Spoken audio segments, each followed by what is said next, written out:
Five of Star Trek's best admirals were Enterprise captains. 5 captains of the USS Enterprise became admirals in Star Trek.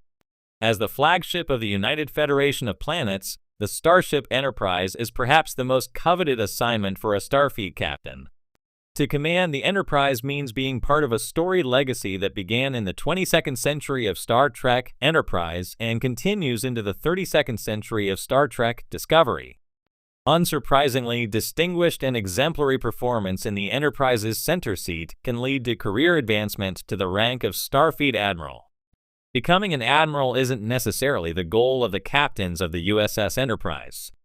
Giving up the excitement of exploring strange new worlds and the chance to make history to become a desk-bound decision-maker at Starfleet headquarters doesn't always sit well with Enterprise captains turned admirals. While certain captains proved amenable to becoming a flag officer, other Enterprise head honchos became restless and yearned to get back to the captain's chair. Yet each Enterprise captain who became an admiral was great in their own way. Captain Jonathan Archer Scott Bakula was the first captain of the Starship Enterprise to get promoted to admiral. Star Trek Enterprise only chronicled 4 years of Captain Archer's 10-year stint commanding the Annex-01 Enterprise.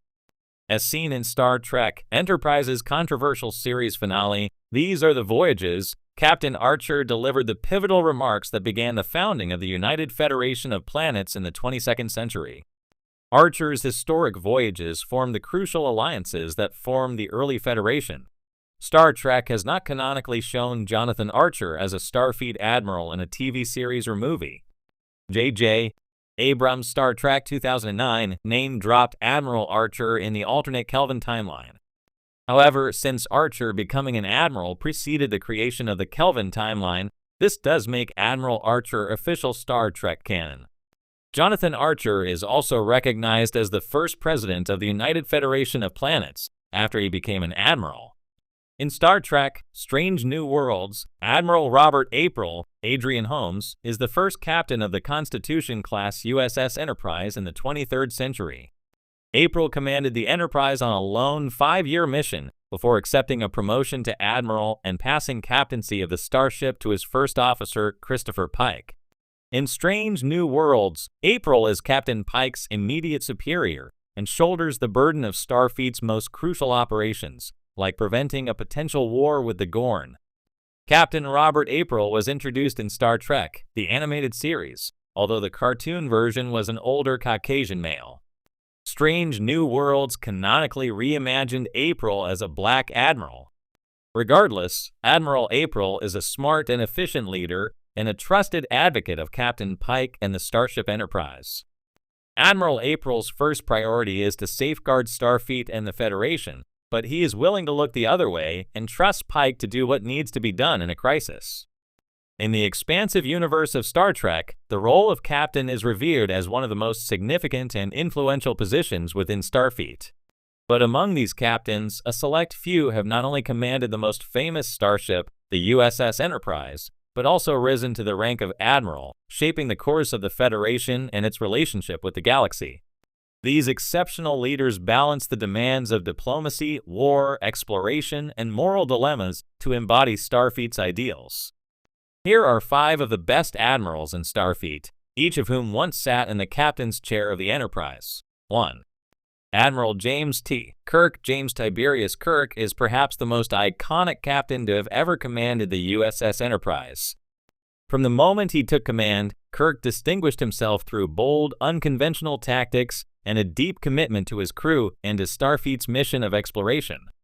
His tenure as captain was marked by his willingness to bend or even break the rules when he believed it was in the best interest of the Federation, particularly when it came to defending his crew. After a legendary career as captain, Kirk was promoted to admiral, though he often struggled with the restrictions of the rank. He was, at heart, a man of action, someone who thrived on the front lines of space exploration rather than at a desk in Starfleet command.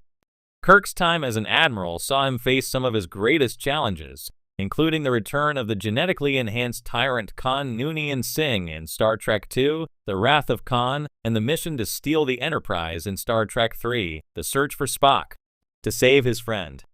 Although he eventually returned to his beloved captaincy, Kirk's time as an admiral demonstrated his enduring leadership and ability to inspire those around him. 2. Admiral Jean-Luc Picard. Jean-Luc Picard, the distinguished captain of the USS Enterprise D and later the Enterprise E, is widely regarded as one of the most respected and morally grounded leaders in Starfleet history. Unlike Kirk, who was known for his daring and sometimes reckless tactics, Picard was a thinker, a diplomat, and a philosopher. His approach to command was one of deliberation and thoughtful negotiation, always striving for peace and understanding.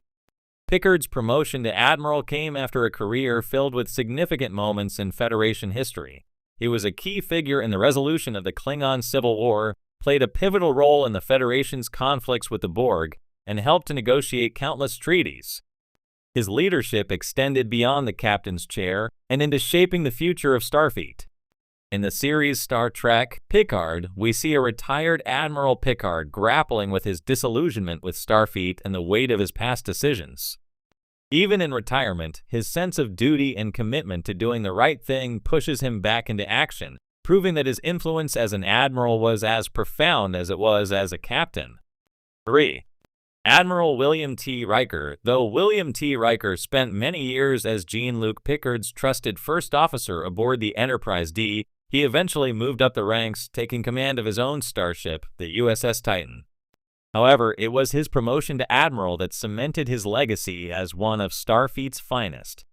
Riker was always a leader who balanced the tactical prowess of Kirk with the diplomatic sensibilities of Picard, making him uniquely qualified for the responsibilities that came with the rank of admiral. In Star Trek, Picard, we see Riker as an admiral who has retired to a quiet life with his family.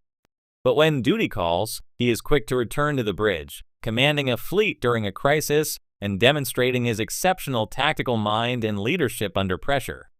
Riker's evolution from a confident, sometimes headstrong officer to a wise, strategic admiral is one of the most satisfying arcs in Star Trek history. 4.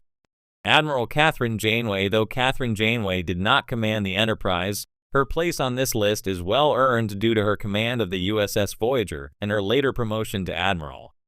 Janeway's journey as captain of Voyager was one of the most challenging in Star Trek history, as she and her crew were stranded in the Delta Quadrant, 70,000 light-years from home. Her leadership during this time was defined by resilience, adaptability, and an unshakable determination to get her crew home. Upon returning to the Alpha Quadrant, Janeway was promoted to admiral, and her influence only grew. In Star Trek Nemesis, she appeared as an admiral, demonstrating her significant standing within Starfleet. Janeway's ability to navigate complex moral and ethical dilemmas in the Delta Quadrant prepared her for the weighty responsibilities of an admiral, and she remains one of the most respected figures in Starfleet. 5. Admiral Jonathan Archer. Jonathan Archer, captain of the very first Starship Enterprise, NX-01, played a crucial role in the founding of the Federation. His leadership during the early days of humanity's deep space exploration laid the groundwork for the relationships between Earth, the Vulcans, the Andorians, and other species that would eventually form the United Federation of Planets. Archer's journey from starship captain to admiral was a natural progression, as his experiences in the early 22nd century shaped the future of Starfleet and the Federation. His legacy as an admiral is seen in his role in helping to draft the Federation Charter, and he is remembered as one of Starfleet's greatest pioneers,